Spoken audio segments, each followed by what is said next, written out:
Hi, I'm George Crump, lead analyst for Storage Switzerland.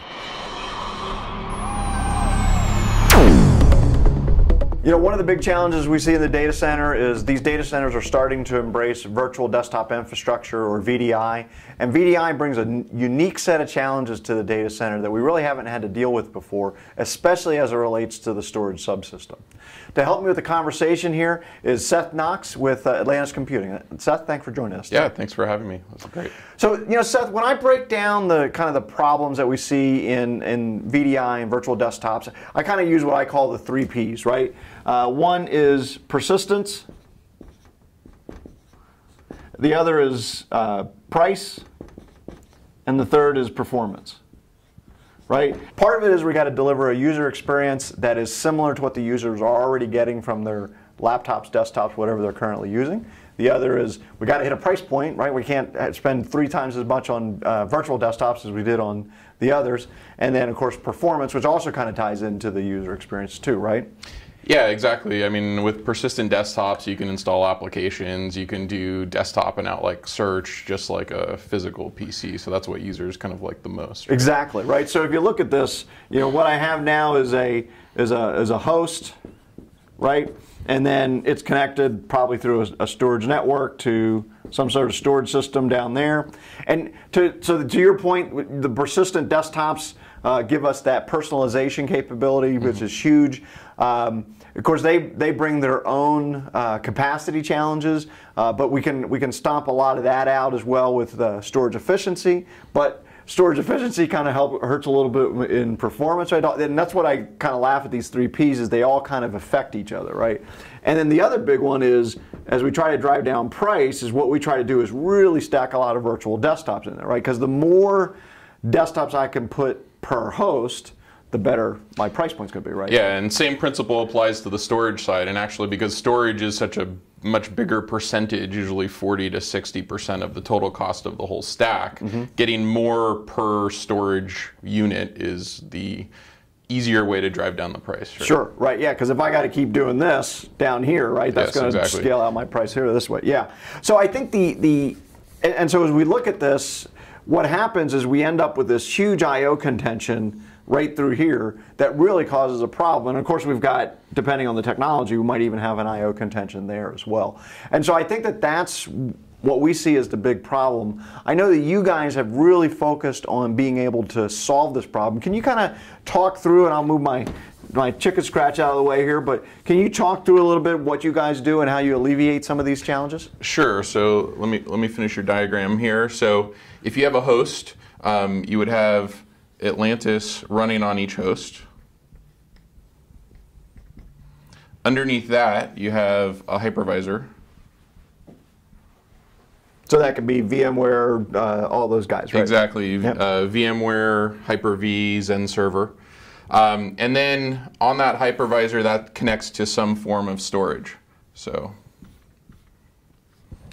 what we do is we are a VM that runs on the host alongside all the virtual desktops, optimizing all of the I/O traffic before it goes through the hypervisor into the storage system. Okay. So before any of the virtual machines hard drive activity essentially hits the storage system or the network, we're deduplicating all of the redundant blocks, of which there are many in the Windows operating system. We're doing compression, coalescing, and performing a series of these I/O optimizations in DRAM on the host with very low latency before you hit the storage system. And so what's happening is if I have an I/O stream, and really, so to kind of, let's kind of draw, that's all in the same host. Yes, that's all in the physical host. So as this virtual desktop generates I/O, it's kind of going through the Atlantis VM first. And exactly.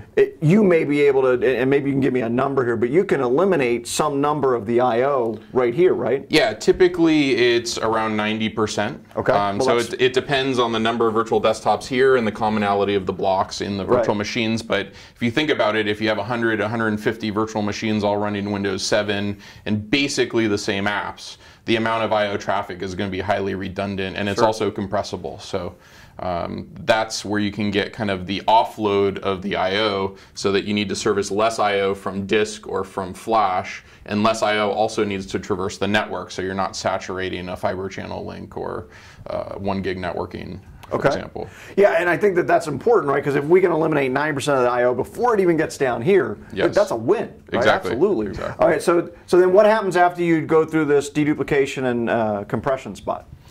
So basically what's happening is, you put the virtual machines, it slides in through the hypervisor. So we're using the standard protocols of the hypervisor. So this here is NFS. Okay. And it shows up in the hypervisor's data store tab as would any other storage. Okay. And then our VM places its files or its VMDK in a vSphere environment onto that storage. So it's very transparent. It could be slid into an existing environment. So if there's a VDI deployment that was deployed undersized from a storage perspective, you can then insert this in to solve the problem, and many of our customers have done that. Okay. And I think one of the kind of point responses when we see people dealing with these issues in a virtual desktop environment is this disk real quickly becomes some form of flash, right? And what they're doing is maybe not fixing this problem, but just trying to make the endpoint much faster. How do you guys work in that sort of totally flash environment? You could still add value there too, right? Yes, exactly. We have a number of partnerships with flash storage vendors. IBM's probably the most significant of those with the IBM Flash system. So the problem with flash is tremendous I/O performance, very good latency, but the cost of capacity is very high relative to traditional disk-based storage. Sure. So what we can do is it's less about the I/O offload that we have and more about the capacity reduction on the flash. And so we have specific versions that are designed for flash arrays that minimize the amount of capacity consumed on the flash array. So you can get something like 20 times the number of virtual desktops on a flash array than you could without it. And also you're processing a lot of the I/O to make it more consumable by the flash array. For example, less small writes, which affect flash endurance. Well, and I think you're also allowing because everything has a potential amount of IOPS. If you're going to spend some of the IOPS on wasted I/O, the fact that you're now eliminating some of that and making that I/O more efficient, that's going to help the flash system as well, right? Exactly. Yeah. Now, you guys just recently completed a test. You had mentioned IBM. You just recently completed a test with their IBM Flash system. Can you talk a little bit about that? Sure. So going back to this diagram, we tested on an IBM Flash System 840. So that is a 2U system with 40 terabytes of storage. What we did was we used 35 hosts with 5,000 users spread across those hosts and an Atlantis VM on each of the hosts. Connected back to a single IBM Flash System 840. So we had 5,000 desktops, right? Exactly. And how many hosts again?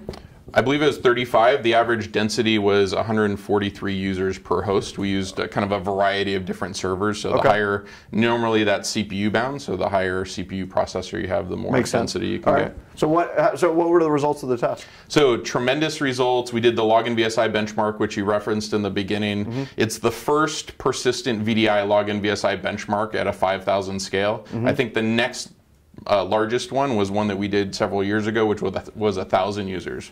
So this is a 5 times larger scale test than's ever been done before by anyone. And I think what I really like about the Login VSI test is it's more than just firing up a bunch of desktops. It runs it through kind of like a day's workload. And I think it's a much better simulation of real world than some of the other tests it's out there. actually running Office, browsers, Adobe, and running through and doing the exact number of pauses that a normal user would do. So it's very realistic when it comes to a workload, and you're actually running 5,000 virtual machines. It's not simulating those virtual machines. Right. Yeah. I think it's a very legitimate test. So now, what's obviously the big thing we always hear people talk about in this world, right, is cost per desktop, right? What did you guys end up with roughly in a cost per desktop? Do you remember? So the cost per desktop from a storage perspective on this configuration was $164. Wow. So you're getting at 5,000 users, you're getting faster than a physical PC performance. We've also done benchmarks using something called Passmark, which is usually used for physical PCs, and it has its DiskMark portion of that score is about 6 times the performance of a MacBook Air with an Apple SSD. Yeah, and I remember that when I saw that, because my mental thought was, geez, they're giving MacBook Air type of performance at Chromebook pricing. Yes. Is that fair? Yeah, that's a good way to put it. Yeah. So the net is we've got a very effective cost per desktop, and you came off of that with an all-flash system. So even though it was all-flash, you're still able to hit a better price point than if we wanted something else. Another thing I'd point out is to do 5,000 users with the traditional SAN, you're talking racks and racks of SAN. So the $164 is the CapEx purchase price of the hardware, but usually the OpEx to run a SAN is double the purchase price over a 3 to 5 year period. Sure. So you're actually, the fact that you're doing it in 2U with flash, which consumes less power and less data center space, is also a huge advantage compared to the way people would traditionally do it. Okay. So I think what you guys have shown is that you can deliver the persistent environment that they want, still deliver the performance, the MacBook Air type of performance, or better than MacBook Air type performance, and most importantly, hitting a price point that's going to get the project approved, right? Yeah, of course. If you have to get the price point down to where it's competitive with physical PCs and a decreasing cost of physical PCs. Right. Exactly. And otherwise, VDI is not going to succeed. Right? Right. You have to make it compelling from a cost perspective. Well, thanks very much for joining us today, Seth. Thank you. All right. It's great to be here.